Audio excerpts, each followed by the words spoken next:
Pro BMX biker Kriss Kyle navigates a complex series of colorful loops and platforms, set against a seemingly endless void of black. With every perfect landing, my heart sinks. I'm watching Kaleidoscope, a gorgeous promotional video made by Red Bull and Sony to highlight the Xperia Z5 Premium, the world's first 4K phone.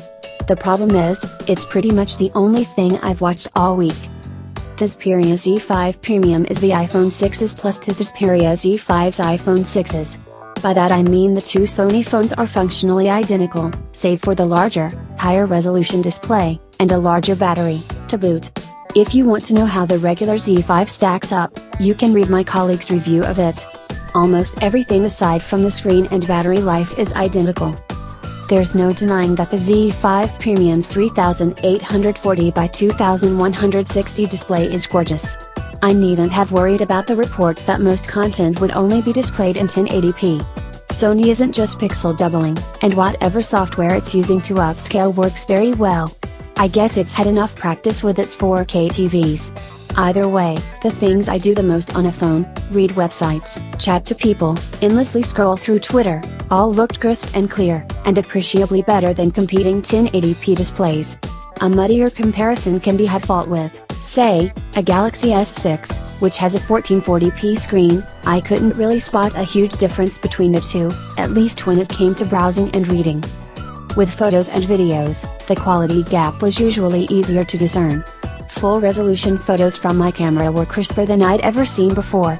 That's not hyperbole, either. The monitor I use to edit photos has roughly 100 pixels per inch, while my smartphone and tablet are in the mid 300s. The Z5 Premium, however, is in the 800s. And with an application that makes the most of the 4K display, it's fantastic. Video is the same. I played the same UHD clip on the Z5 Premium and a few other phones, including a 1440p Samsung, a 1080p HTC and a 1080p OnePlus. Two things were immediately clear. First, that manufacturers really need to work on coordinating their color balance and saturation, and second, that the Z5 Premium had by far the sharpest display. And this 4K prowess doesn't come at the expense of battery life or power. Performance is not noticeably different between the Z5 Premium and the Z5. I put some benchmarks in here, but they're so close to the Z5 that there's no point. Battery life is a little longer too, thanks to that larger cell. All told, it lasted a shade under 10 hours on our battery rundown test, about 2.5 hours longer than the Z5. In regular use, Sony's claim of up to 2 days of battery life meant what it always has: you'll almost definitely be fine charging the phone once every 24 hours. So the 4K thing isn't a total gimmick. I can absolutely perceive the overall effect of the extra pixels, even if I could never pick them out individually. Unfortunately, and this has never been more true for a device than it is for the Z5 Premium, there's just nothing to watch on it. The phone came with a teaser for the aforementioned Kaleidoscope. It really is a beautifully shot video. It made me want to watch more 4K content.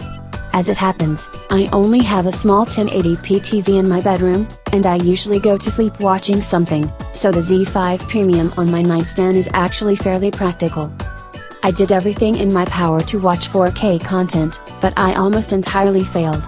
All the video apps on Android, other than Sony's preloaded one, are restricted to lower resolutions. That includes both Amazon Prime Video and Netflix, which both offer 4K on other devices. Bizarrely, that figurative no 4K content sign also hangs over PlayStation Video, the phone's pre-installed movie store. Oh, and YouTube also doesn't serve ultra-high-res video to mobile. Neither does Vimeo. It was the same everywhere I turned. Even if you don't have a Netflix or Prime Video account, it's not that hard to find 4K movies for your TV. Sure, it's not very cost-effective, and you'll be dealing with some restrictive DRM, but it's not impossible. The only way I was able to view 4K video on the Z5 Premium was either to shoot it with the phone's camera or to download something to my computer, plug in my phone over USB, and transfer across the file. I did that with the full Kaleidoscope, for testing purposes. Even if you're able to purchase some 4K content, it'll need to be DRM free. And it's obscenely difficult to find anything 4K without DRM. You're pretty much looking at porn as your sole option for buying 4K content, unless you're okay with pirating Hollywood movies or TV shows. That's that. I'm really not. I've been weighing up the ethical dilemma of pirating Jessica Jones recently,